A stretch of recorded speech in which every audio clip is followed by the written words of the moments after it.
Hey Rob, how you doing? Good, Steve. How are you? Pretty good. Good. How's So your who's our intro guy? Are you the intro guy or am I the intro guy? why don't we intro together?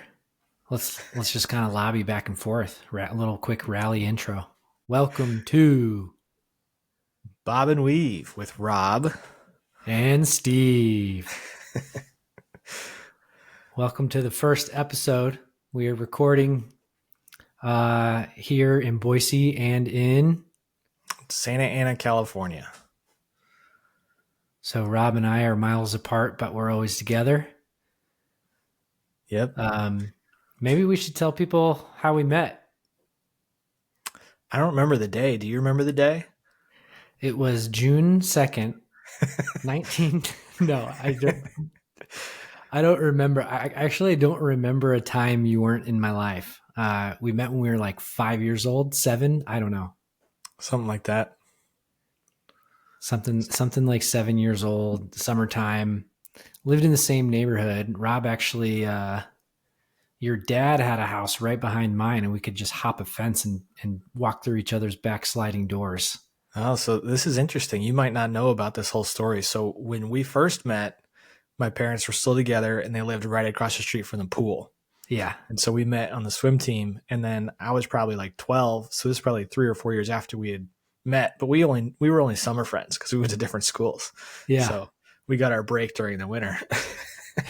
And then when my dad moved, like it was catty corner backyard and I could like spy in your kitchen from my kitchen. See if the other one was home and not grounded. Yeah. Or just sneak into your garage. That was a good one. Oh man, yeah, that's so funny that you just made me think of back in those days, kids had summer friends because it's not like we had cell phones or Facebook when we were seven. It's like you went to school, you lived your life, you got home, and it was dark by five. Yeah, So AIM came out when we were in middle school, and that was the first time you could talk with your friends after school. yeah, yeah. So we couldn't like connive and plan anything until we had aim. I remember this. So on the swim team, I remember you were on the schedule to do some relay or something. And I was like, wait, Steven's not here. And so I asked what the coach is like, well, if he shows up, he's going to do it. And I was like, why are we waiting to see if he's going to show up? His house is 4 blocks away. I got on my bike, rode to your house, knocked on your door, and somebody answered, said you were somewhere else. And I came back and told the coach. That was great. Oh man! So Did you swim in my heat for I that one remember too? that you did not do it. I don't remember if I did it or not, but that reminds me of the other one that was hilarious where you didn't want to do the butterfly and I was the second heat. And so in summer swim team, the first heat is the only one that counts. Everything else is participation trophy. So like the first one is the one who's supposed to be good and they're supposed to do well and earn the points for the team. Steven's like, I don't really want to do this. And I'm standing right behind him like, I'll do it. So the whistle goes off and I jump in the pool and I'm doing the butterfly. It's like for points or whatever. I think I got third place, so I didn't get last. Third out of four. Second And to then last, afterwards, we just got destroyed by. I think it was a Stephanie, wasn't it? probably. Yeah, I Yeah, remember her being irate. yeah. She was the best coach for many reasons. And then the next whenever the next practice was, I remember she made us do like 200 butterfly at like 11 years old, and we just couldn't even do it. Like, Oh man, built a lot of character, that's for sure. yeah, sure. Here we are talking about it. Whatever, 30 years later. Yeah, yeah. And Rob and I didn't stop swimming just because neighborhood swim team ends at 12. We were one of five guys on the Bishop Chittard swim team in high school. Our high school was called Chittard. No joke. You can Google that. Work hard, play hard, shit hard. Yeah. But yeah, I remember going to we practiced at the deaf school. Mm-hmm. Because I don't know if they even had a swim team. And They did, but they practiced at different times. I think they got out early or something, and so they were uh done by the time we got there. yeah, just like five dudes on an entire swim team. Yeah, Um we got it's a lot tough of on the reps. relays. Yeah. Hey, I was team captain, man. I got the that Trojan Pride award for that. Did you really? Yeah, I did. Wow. I think because it was after you transferred to Brebeuf. I was the most senior person on the team. It As a was as sophomore? a sophomore, and it was me and four freshmen. Actually, I think there was one other sophomore, but it was his first year on the team. So I had been there for 2 years, and I was the oldest. I'm not even sure I'd say I was the best swimmer, but I was the most mature. So they have to give it to somebody, and the coach like reluctantly gave it to me. He even said it during his speeches. If I have to give it to someone, here's who I think would be deserving of it. Coach Doniger. Yeah, yeah. He was a G. Well, All right. probably Well, that still was a is. good little I don't know. tangent. I think we should tell the people kind of what we're doing here, and I think the goal for this podcast is we when we talk about things, uh, they're usually of value. We're not usually just mess around. We are mess around kind of people, but when we get into it and talk about real estate, whatever it is we're talking about, I feel like it's things that other people should know. And when I talk to you, I tend to learn stuff, and I think it's reciprocal in Vice that way. versa. Yeah, and so we've both in later in our adult career have gotten into real estate one way or another. I bounced around many different jobs and ended up in mortgages, and I've been doing them for about 9 years. And I now own two properties, one I live in and one I rent on Airbnb. And Steven kind of discovered the world of owning real estate when he moved to Boise. And how many houses have you bought up there now? 4 so far. And you still own two? Yep. Yeah. Yep. And so Yep. Steven got, into it in a very different way. One is, primary homeowner than investor. And then you were doing a little bit of wholesaling for a little bit. So you learned a lot more of the creative out of the box thinking. And I know the vanilla stuff and the stuff that's all compliant and done by the banks and stuff like that. So I think together we got pretty good coverage on how to buy real estate in a variety of ways. Yep. Yeah. The another kind of thing from my end too is having 10 years experience in commercial construction has Right. sort of before quitting W-2 and going into this. That's kind of been my launch pad to do some developments, starting my own development company as well, and then yeah, we other things we'll get into on the podcast too is business ownership too, right? You've started your own mortgage lending business, and we purchased over here on our end. We purchased a preschool, so running that business has been a huge learning curve, and so we're going to be wanting to share a lot of that kind of stuff with the listeners too. I remember when I was doing my taxes here, I was like, okay, so technically I own four businesses. I Yeah. feel like I really only work in one or two of them, but I've got four different ways that create income, and they're very different in how they're set Mhm. up and whatnot. So, and also that with my backing and my master's in business. I did want to talk to you. You talked about your construction background a little bit. I don't know if we've even talked about this, but how much do you think that parlayed into, and how much do you think it supported doing the single family stuff? Because your construction management was much more commercial in nature, but I know construction is construction, but there's different codes and doing single family houses and stuff like that. So do you think you learned a lot from that, or was there other places that you learned how to do painting and reno and drywall and stuff like that? Dude, that's a question that I feel like is a fantastic question. A lot of people want to ask that and don't necessarily know how, right? And the funny part about it is that commercial construction is nothing like home construction at all. I was in commercial construction for 10 years, and honestly, I've like barely scratched the surface of all the different types of construction methods, construction materials. I couldn't design something structural for a commercial project. It's crazy technical, and the code requirements for all that are very stringent and pretty clear in most cases.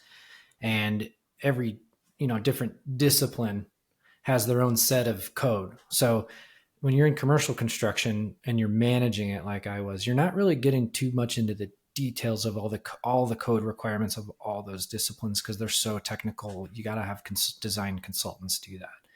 But in residential, when we first bought our first house and we're looking at renovating it, doing a burr method, and I was like, I don't even know where to start. I mean, I know you can take off trim and you need a saw to cut new trim to put it on. I knew that much, but I'd never done any of that or seen it done firsthand. And so I was lucky enough that my partner, business and life partner, my girlfriend, Elena, she had a ton of experience with residential renovations because she had worked for a company or volunteered and then worked for a company that did that after hurricanes and stuff in the South in the U.S. And so she knew exactly how to do all those things, what tools were needed, all that kind of stuff.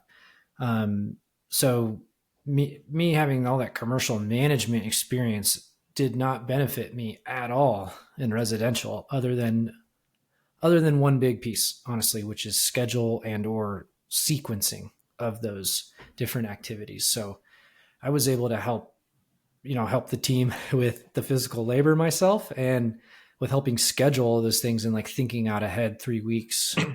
So But that's more like when you're planning a project, you have to do framing first, then right, electrician and piping stuff, and then drywall and that stuff. So it's just making sure you have some sort of organization around that is really doing what it you in the think it right helps with. order. Yeah, you don't want Yeah. to put drywall in before electrical, exactly like you said. Yeah, because then you're ripping out drywall to put in electrical behind the wall.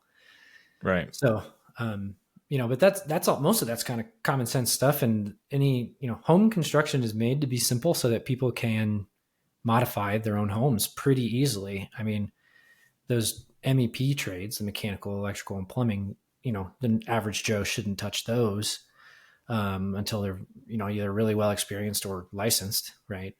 But pretty much everything else is pretty easy to do as long as you have the right tools and kind of know what sequence to do it in. I mean, renovations are definitely doable by the average person with a little bit of know-how. So your opinion, I'm redoing my bathroom right now, and I'm supposed to be doing tile in there. Would you recommend an average Joe could do tiling in its shower?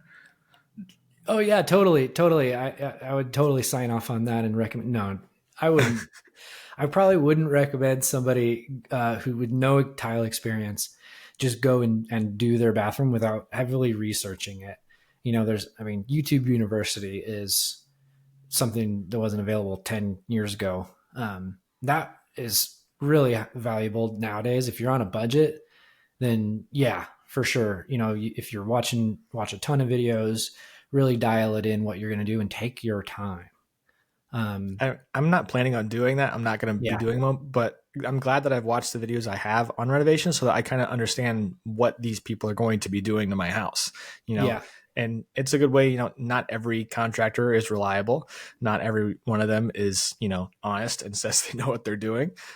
So you got to kind of keep them honest and mhm, you can't just say, hey, go do this and expect it to get done. You got to check in once a day or something and make sure it's getting done the way that you think it should be done. And YouTube can teach you how to do that. absolutely. Absolutely. And getting multiple quotes is especially important, getting multiple kind of opinions from different contractors. Before you hire one, I mean, you'll hear this everywhere, but call a reference or two, ask them for project photos of similar projects. And try your best to validate they're not just sending you a picture off Google image, right? And Yeah, I mean, if you maybe, can go do that in reverse, ask for referrals, and then check everything else, that's the way you should do it. And I think one thing that, on top of that, that I've learned the hard way a few times on a couple of different things is just don't ever hire the person who gives you the cheapest quote. Just oh don't yeah, do it because yeah, you get what you pay for, and just because they talk a big game doesn't mean anything. Just don't hire the cheapest person. you can pretty much count on you're going to get burned if you always just hire the cheapest person. Yeah, just how bad is it going to burn is what you're risking. Yeah, yeah, exactly. All right. So, Well, we have a couple ideas what we're going to talk about here. I like the first one. I know that the one podcast you were on, this is kind of what they did with every guest they had on, is how'd you buy your first house? And I think it's a good topic in terms of real estate. And there's a many different ways we can go about what we ask and what we talk about. But I think for a lot of people in our age group, it's just such a huge hurdle. A lot of people don't even try. They yeah, see what home prices are and say, oh, I like this house, especially in Southern California. They look at a house they like, it's $1.3 million. And it's just like, well, how the heck do I get to that? And the quick answer is you get stepping stones. You buy a small condo first, then you trade up to a townhome, then you trade up to an $800,000 mini house, and then eventually you can get there. But you got to start. And a lot of people don't want to make that first jump to start. So let's talk about the first house that we bought. So do you want to go first? Or do you want me to go first? Yeah. Either way, I'll go first, and then All right. and then you go, because I think you're gonna have a lot to say on mine anyway. But um, I was yeah, there. I know we what moved to happened. Boise during COVID, and had put a deposit down on a rental house, and was supposed to move in January. Didn't happen. February comes around, still not available. March rolls around, they wouldn't give me any details. Is the previous tenant just not moving out, or what? What's going on? And finally I got tired of like booking Airbnbs for 20 days at a time and moving around out of a suitcase, and I called you. And because I knew you were heavy in the mortgage business by then, and we're helping people buy houses. So I called you, and I was just, as a friend, sharing my frustrations. And then I just asked you this question, fully anticipating you to tell me 0%. I go, "Hey Rob, what are the chances you could get me approved for a mortgage and help me buy a house in the next 30 days?" And you said, "Oh, dude, 110%." And and I was like, "Oh, okay. Yeah, like I don't know how that's going to work. I got like 3 grand in the bank. Got a credit card with 4 or 5 grand on, full capacity, and had just switched jobs and was paying out the butt for Airbnb, and didn't like see a light at the end of the tunnel here, without moving in this rental for like 3 years. And lo and behold, like 2 weeks later, I got the clear to close from you on a specific house. So in 2 weeks, I found a realtor, looked at 30 houses, made 5 offers, and was like FHA bottom offer on all of them, until finally the house we ended up buying, we were the only offer on for some reason. And felt like we were overpaying for it, but we just got our foot in the door. Now we look back, 2 years, 3 years later, and we're like, we definitely didn't overpay for that house. We underpaid for it. But that was kind of how we got into it. We had a low down payment. I think you got us like, it was either 2.5 or 3% down or I think something you like did a that. 3% down conventional. Is what I Yeah. remember. Yep. So, that was totally doable. We borrowed a little bit of cash, and we're able to get the down payment. And within 6 months had gotten all our down payment back and more from a HELOC. So So it remind me, I think the price of the home was what, like 320 or something like yeah, that? 320, but we offered 330, and they covered all the closing costs, and we got some of the down payment back, if I remember right.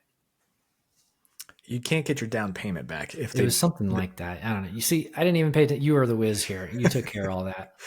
Yeah, so most likely what happened, I do kind of remember something funky happened at the very end. I think they did a principal reduction. You had like too much credit. So you offer more than what the seller wants, and you ask for seller credit in return. And typically that money can only go towards covering your closing costs, which is escrow fees, title fees, prepaids, escrow, discount points, temporary buy downs, whatever it is you have as a closing cost. And I think on yours you actually had too much credit. So I think they applied additional to your down payment, did like a principal reduction, something like that. Um, yeah, I mean that's my favorite move for if you're short on cash. You don't look at the down payment assistance programs first, because there's a catch with all of them. Mm-hmm. The grants are always, it's repayable if you move in 3 years or something like that. But seller credit, it's just money straight from the seller. You pay, 5-10 grand more on the property of the house, and that's not going to affect your payment nearly as much as switching to some kind of a down payment assistance program. So Yeah. Yeah. That house was the one where we were talking about earlier, where I learned how to renovate a house. So we kind of did everything to it: floors, new trim, paint everywhere, new light fixtures. The only thing that stayed was the kitchen cabinets. We had them painted, or we painted them actually, and the countertops we had refinished. But everything else was new: vanities, bathrooms. Like, it was and 40 did you grand. sell that house, or is that the one you're still renting? So we put that one on Airbnb, found a management company, put that on Airbnb. It did really well for about a year, and then we sold it subject to the property manager, actually, who Oh, had really? become friends of ours. So So that subject mortgage to is still not a exists. Yeah, subject to is not common knowledge out there, Steven. So subject to means that Yep. they're basically, it's kind of like seller financing, except they're not going to finance 100% of the value. They're going to keep the current loan that's on the property and then have an additional loan provided by the seller. And so that as long as that subject to loan is going to provide a greater payment than the loan that's already on there, it's a good deal for both parties. So you don't have to go through traditional financing. You could have beat up credit, whatever it is, as long as the seller says it's okay, it's good to go. Yep, exactly. So that turned out to be a win-win because we got a down payment and we get some monthly cash flow still, and we don't have any of the risk of maintenance. So I mean, that house is 33 years old, actually 35 now, but it's going to be due for some stuff soon, AC, roof, whatever. So The being big able to get it, items. yeah, being able to get a down payment um, and pass that on to the next buyer was ideal for us at the time. But so that was a great stepping stone. It wasn't like our dream home. We knew that the first home we bought wasn't going to be our forever home, our dream home, and it's been a great stepping stone towards our ultimate, perfect home goal. Which obviously we're still not there, but that's what this podcast is about, talking Yeah, through how we're you're going in to a get better place now though, right? there. Mm-hmm. Yeah, I got a little tour of your house. It looks nice. I got to come visit. yeah. Got a guest room now. We did an addition here, so Okay, yeah, you I'm gotta in. you gotta come through. All right. All right, Rob, your turn. All right, my first house. So I would say I was almost pressured into buying my first house being in the mortgage industry. All of my coworkers are, it's kind of like you can't trust a skinny chef. How can you Yeah, trust a mortgage guy that doesn't own a house? Like So I always like probably after my second year in the industry because I got into it almost by accident. I was recruited in by a family member just because I needed a consistent pay, and I ended up liking it. There's a lot of different things about the industry that are cool. There's not a whole lot of monotony. You solve complex problems and you help people achieve like real wealth, and it's a big problem solver. And I knew I wanted to get one, but I didn't know where or how or what I was going to do. And so I was thinking I was going to buy in somewhere like Corona and have to just commute to where I was going to go. And then the way that it works for income calculations is if you have any kind of variable income in terms of bonuses, overtime, commissions, whatever, anything that's not consistent, the same every 2 weeks or whatever, you have to have a 2 year history of it. And so that was a big hurdle for me because my first 2 years in the industry, I was just got bonus, I think, after a year and a half, and I was straight hourly before then, and so I couldn't count my bonus until I had 2 years of it. And then shortly after, maybe a year and a half after I got my bonus, I got my license, and I started earning commissions, and so I had to get 2 years of commissions, and so you had to get that consistency of pay. And once I got that, I think I didn't even wait the full 2 years. I think I was like a year and 8 months or something when we bought this house. Is I had a good year and a half where I had some good commissions to count my income. And at the time, I was dating my now wife, and she had very consistent pay. She's a nurse, and she's just straight hourly, and they have good hourly rates. So with her and my income together, we qualified for a pretty good portion. I think we bought it 500,000, so 500,000 as our first house. It's kind of strange to call it a starter home, but that's dang good price California. around here. Yeah. Um, and so I had saved up a little bit. I was a pretty good saver. I still am a pretty good saver. We decided, since we weren't married at the time, we're like, okay, we're going to own this house 50-50. If we ever split up, we'll just split the house and sell it. And so I came up with my 50. I think she had, her parents had saved up for her to buy a house, and they gave her 50%. And that's where we got our down payment. We did the same thing where we offered a little bit more, got some credit from the seller to help our closing costs. I also used lender credit for mine. So lender credit, say the going rate right now is 7. Instead of getting a 7% interest rate, you get a 7.5 or an 8%. You can use those credits towards your closing cost. And so the amount that we couldn't get covered by the seller, we used lender credit to cover all of our closing costs. And that was back when rates were super low. So I think 6 months after we had that high interest rate with lender credit, we refinanced like a 2.8, something like that. And one more thing that we did to kind of make the payment affordable, because we went from, paying $900 a month to paying $2,500 a month something like that, is we had a roommate come in with us. So that's called typically called house hacking, when you rent out different rooms in your house. Luckily, we did it with someone that we know and trust, and it wasn't going to be like, having a stranger live with us, which is what I Craigslist. recommend. If you're going to live with somebody, it's going to be a roommate. And you got to be comfortable with them. But, having their contribution towards the monthly rent really helped out a lot. I don't think, technically we qualified for it, but it wasn't feasible for our budgets unless we had that tenant that was living with us. And maybe touch on a little bit more deeper on that, because that, I think that's a key thing that most people our generation and younger don't know about, is or don't factor into their decision, is house hacking. So can you talk a little bit more about that, about what the benefit of that is, what percent of the mortgage they're covering, what the agreement is with that tenant, and then and then secondarily, like what are you looking for in a property that you're looking at buying when you're going to house hack with it as your stepping stone for your first home? Yeah, so for us, I think it was a little bit different than the standard house hack because we had lived with this person previously. Like, we were currently under the same lease and we were going to end at the same time, and so we just kind of took him with us. Mm-hmm. But I think for regular house hacking, what you want to look at is that they're going to be comfortable in their own space, and you don't want to buy a 3-bed 1-bathroom and then house hack 2 of the bedrooms, because all 3 or 4 of you are going to be sharing 1 bathroom, and that's not really comfortable. You want to make sure that they have what they need, and that was one of the things that we looked at in this house, is like we had to make sure that he was going to have his own specific bathroom that had it was a full bath, not like just a toilet and a sink or something. So that was a big one. We also had to make sure that when we were relaxing or having our own time, we had personal space. So we actually have 2 living rooms in this house. We have one upstairs and one downstairs. And so if I want to play video games and he wants to watch a movie or vice versa, like, he can go to one living room and I'll be in the other one. And so that was a big one. I think one thing that isn't typically included with house hacking is that you can't always use the payment towards qualification. So we still had to qualify for the house 100% on our own. There is one tiny little loophole with that, in that if that person has been paying you rent for the past 12 months, then you can use it towards qualification. But I don't know anybody that, is sharing a lease with someone and you pay your roommate the rent and then they pay the landlord. That's just not how it works.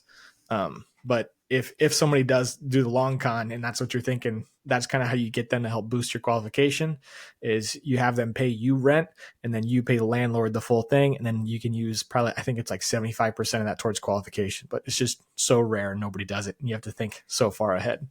Yeah. Um, And maybe a lot of people are, there might be people now who, like, I know when I was 24, I lived in a house that had 4 bedrooms, and the landlord was kind of lazy. He didn't want to collect from all 4 of us. So he would designate a house mom, is what he called it. And I was the house mom for the last 2 years that I lived there. So I would collect cash rent from all my roommates, put it all in an envelope with my cash as well, my share. And then I would go hand deliver that to the landlord. you And paid cash for your rent? maybe we should edit this out, but No, I mean, it's fine. It's just, I don't know of anybody who trusts a landlord enough to do that. So it wasn't really traceable other than you withdrawing the money from your bank account. yeah. Yeah. So maybe if you're doing it that way, maybe you could find a better way to do that. Maybe it's with Zelle or something, Write a check. Like, write a check. Okay. So anybody who's doing that now and you're thinking, hey, this is part of my plan to save money. I'm living in this house with 4 dudes. I'm the house mom. Maybe you could plan ahead a little bit and start tracking that with checks and save those, because it could help you qualify for the mortgage if you're going to buy a 3-4 bedroom house, and you're going to have roommates. Well, get the record of checks, because it could help you qualify, an extra $1,500 a month or something of income. yeah, Especially if you're going to bring the homies with you, right? And you're just I bringing would the say, down payment.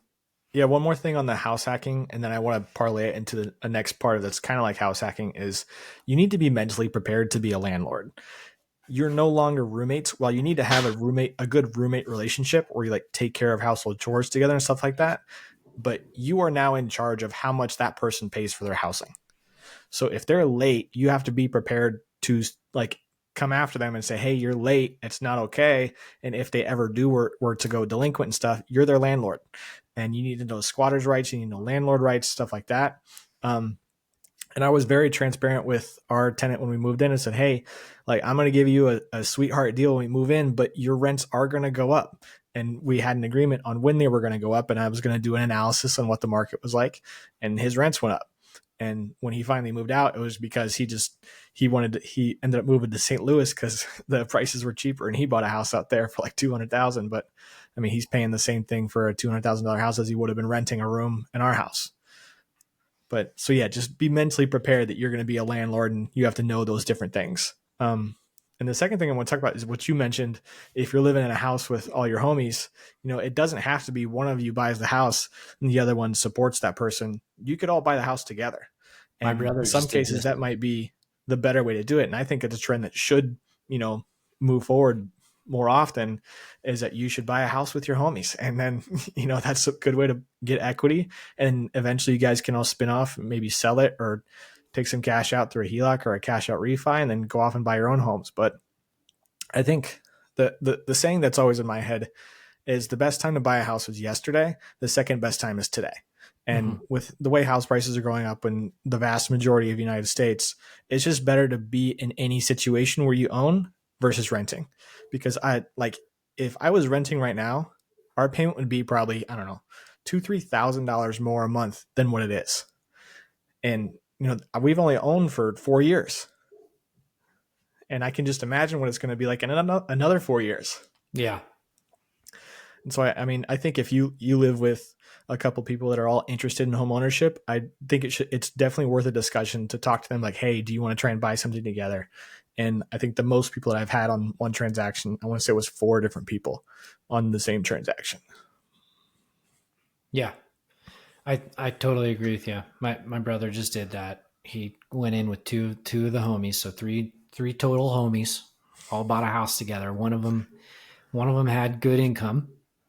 One of them had a down payment, and the other one had the ability to pay a higher monthly amount. So basically, they just sort of all split it up, right? One kid brought the down, 80 grand down for, it was 600 something thousand house. And it was an area like your area where housing is expensive. So 3-bedroom house was like 600 grand. Homie number one brought the 80 grand down payment. Homie number two helped qualify for the loan with his income, but he couldn't afford much more than $1,000 a month to pay every month. And then homie number three is brought zero down payment, doesn't have great credit, so it didn't help qualify for the team, but he makes a lot of money and could put $2,500 a month towards the mortgage until he had paid off an equal amount to what homie number one had That's put interesting. down. So So are they all splitting ownership of their property in thirds, even though they it's pretty much a contribute third very split. different ways? Yeah, there's like a time period where the guy paying the higher mortgage meets the amount that the guy with the down payment put. They eventually equalize. There's a break even point, like Oh, so they something like did like the math and they said did the this is math. It was when. like 19 months or something. So Yeah, at month 19, they're either going to sell or cash out refi and go buy another place and rent out the first house completely, right? And then house hack again in the second house. And by house number 3, they'll each be able to have built enough equity up to go put down payments on for their own 2-3 bedroom home in the area. I just want to So say we need to stamp that this is no longer called house hacking. This version of it's called homie hacking. homie hacking. Homie hacking. You heard It's it here legit. first. How to homie hack. Coined it.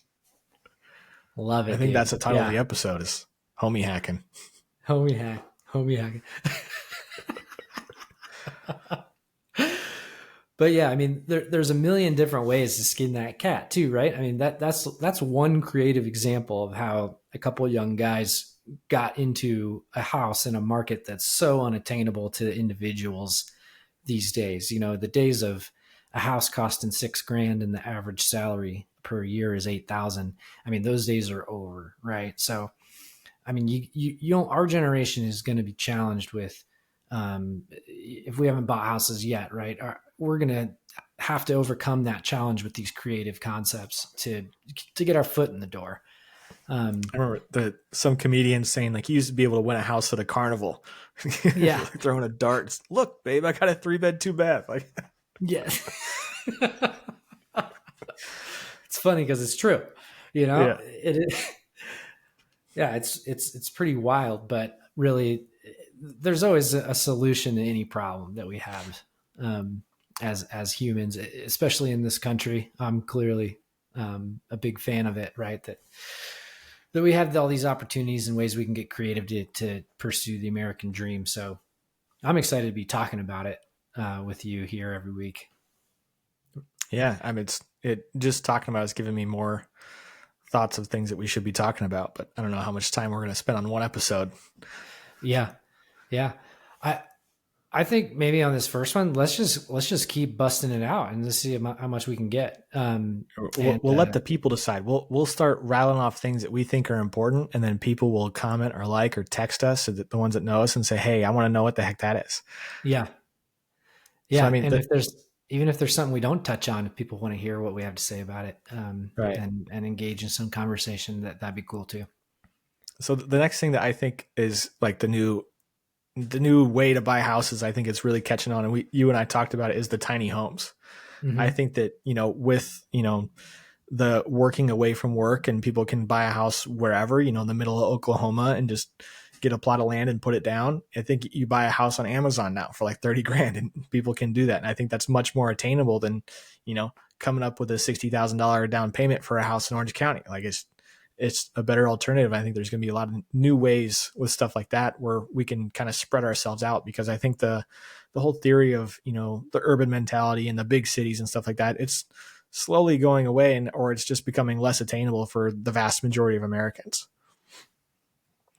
Yeah, couldn't agree more. I think once people get more educated on the development process too, which is just a matter of time until that type of information is just widely available. But that's the biggest challenge with building your own tiny home, is getting approvals from the city and getting utilities to that house: water, sewer, and electrical, right? And being able to figure out how to do the due diligence you need to do on those things to get that tiny house built.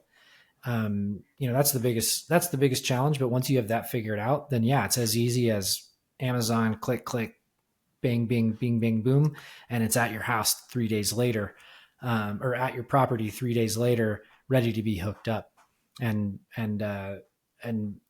yeah, I mean, you could get it completely done for 70 grand max. You can keep a Is this a budget of new 70 investment grand. opportunity for us, where we should go to Arkansas and buy up a bunch of land and get it ready for utilities, and say, hey, buy the home you want on Amazon and put it here? Yeah, that's honestly not something I've seen, but I mean that is totally viable to have all the utilities already prepped and ready, and it's BYO home, right? Um, yeah, mobile homes too are basically, they've been around since I mean, I don't even know, but they were really popular in the 50s. But these tiny homes that are just delivered in a box are like basically mobile home 2.0, right? But it's the same concept as those. Is a mobile home, you buy it from a mobile home dealer. They're like next to car dealerships here in Boise, and they just bring it to you on a trailer and just set it at your property, and you hook up the utilities. It's the same thing as a tiny home.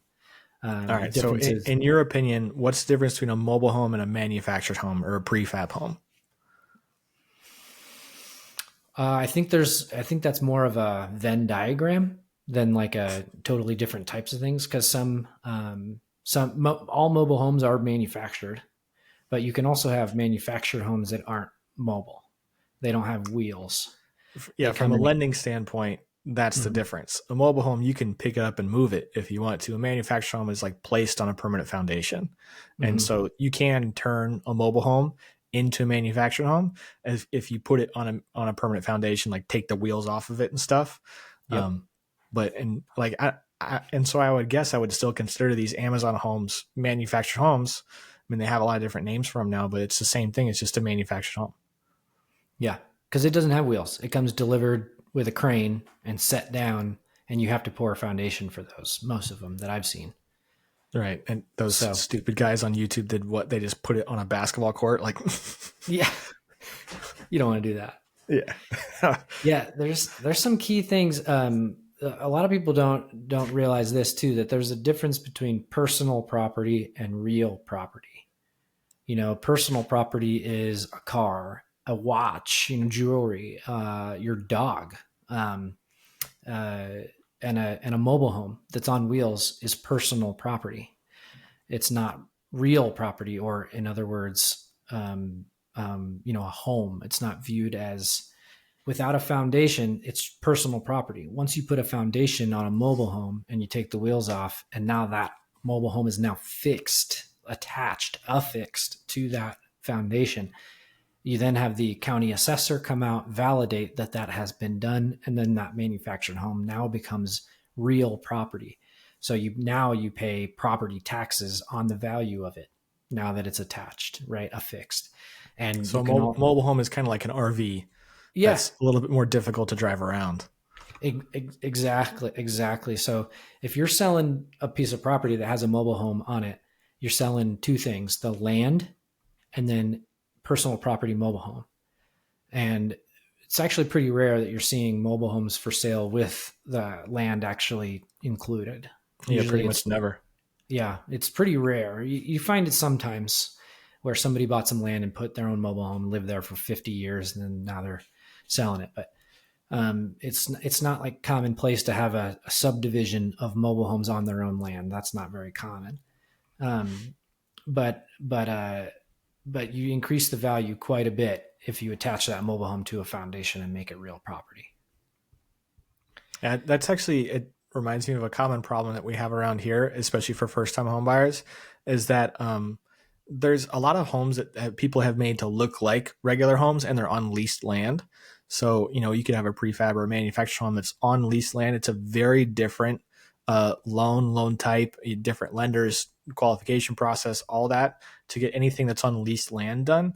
And I guess on top of that as well, as there's a handful of condo complexes around here that are on leased land. So actual, condo buildings that are on leased land. So the HOA has a contract with the landowner, and it's the same thing where it's a fully different approval process. And the reason that they're priced so low is that people can't get the same type of financing as they would on a typical condo. And so I get first time homebuyers all the time asking me about, hey, can I check out this property on Bear Street? And as soon as I see Bear Street, I just know it's like, it's on leased land. You can't get financing on it. And just for the specifics of those nerds who wants to know about this stuff, is the way you can get financing on a condo that's on leased land is that your loan has to be 5 years less than the ending term of the lease land. So if they do have a 50-year term on the land, then you can get a 30-year loan, no problem. But if they only have a 10 years left on the land lease, you have to get a 5-year loan. And so Brutal. that's why people can't get financing on it. Yeah, condos has always been really interesting to me because like I know your home is a condo, and like in California, condos are different than Idaho too, because if you got a condo right on the beach, I'm not too worried about value. You're right on the beach, right? But I'm always curious about condos in place like Kansas City, getting a condo, right? What happens 175 years from now, right? Not that it would matter in your own lifetime, but when that condo is beyond repair and the whole building needs to get torn down, how do all those people get paid out, right? How do they recoup their investment? Yeah, I mean it's a hot topic in California with there being so many condos. I know the requirements for condos has recently changed this year. Like they upped the amount of reserves that the condo the property management is required to have, is specifically for stuff like that. Like they need to be able to, redo a roof for 10 units and stuff like that. And that's kind of what you sign up for. And that's why every homeowner has access to their HOA terms and their bylaws and their CC&Rs. Not like anybody reads them except for me, but you need to know those things because that's what's going to happen. I mean, that is one concern I have about owning this like long term is, eventually it will have to get torn down. And I don't know what property rights I'm going to have after that. Like I'm sure that they're going to have to rebuild my unit and I'll still have that one unit. But what if they don't rebuild it the same? What if when they rebuild it, they do a really bad job because they didn't have enough money to pay for the best contractor? Yeah. And I think that's a big portion of that's why condos don't increase in value the same as detached properties because you Yeah. have less control and they tend to not get updated as much. I hope we're not scaring people off of condos, because if you live in an area that's expensive, then that is the, kind of almost required first step is buying an old apartment that's been converted to condos, or a condo in a condominium development. Um, Yeah. It's like you not that said, half a scary. million I'm doing bucks. it. You bought that for $500,000. How much would it have been to buy a similar condition single family dwelling? At the time, I Yeah. think if I were to, it would have been a smaller single family home for probably like 800,000. Okay. So And so same right number of. now, you pretty much can't find a detached property under $1 million in my area. Yeah. Yeah. Insane. So like it was, let's see, that's 60% more expensive at the time when you bought it. It would have been cost 60% more to buy a detached dwelling. And so you wouldn't have had that worry 40 years from now. You would have had complete control over maintenance and CapEx and, the capital expenditures, the new roof, that kind of stuff, to I mean, control that end value. And you'd own the land completely wholly. yeah. Like, But I mean, just for perspective, like I 100% am so glad that we bought when we did. We now have like over $200,000 in equity. So if mm, I sold this house, I could go buy 2 houses in Arkansas. Like yeah, no problem. And I would much rather be doing this than renting. I mean, the cost benefit analysis, I've done it 1,000 times, and I'm going to do it 1,000 more because people just don't know. The benefits, the tax benefits, the equity appreciation, the forced savings, all this stuff that comes with homeowning. It's I don't know when or how it would ever flip into the positive for renting. The only time I've ever recommended people to stay renting is if you know for a fact that you're going to move in less than a year or maybe yeah, less than 2 years. yeah. That makes sense.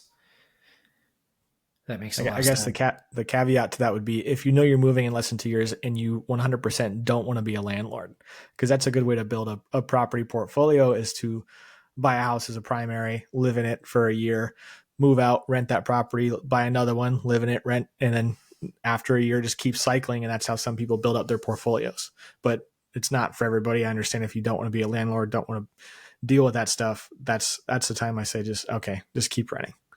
Yeah. Yeah, yeah. If you've got money for a down payment, even if you know you're gonna move, but don't mind, and putting a property manager in place when you go, it's definitely the way to go. I mean, there's of course risks associated with it, uh, but man, I'm gonna take the risk every time, because what's the worst that could happen? I end up right where I started from. I'm working at a job and own nothing, right? Yeah. And I'm just paying the bills.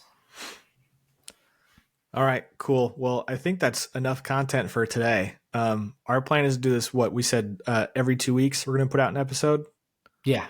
Okay. So, and our plan is to put it on Spotify and YouTube. And I guess if we can simultaneously put on any other platform, we'll try and do that as well. Sounds good. Sounds Okay. good. Now we're off to the Philippines for editing. Yes. Sure. Inside joke. Yeah. All right. Well, this has Well, been cool, fun, man. Steve. Good chatting today, and yeah, looking forward to the next one, That was a good bob and weave. with Rob and Steve. All right. All right, See ya. later, man.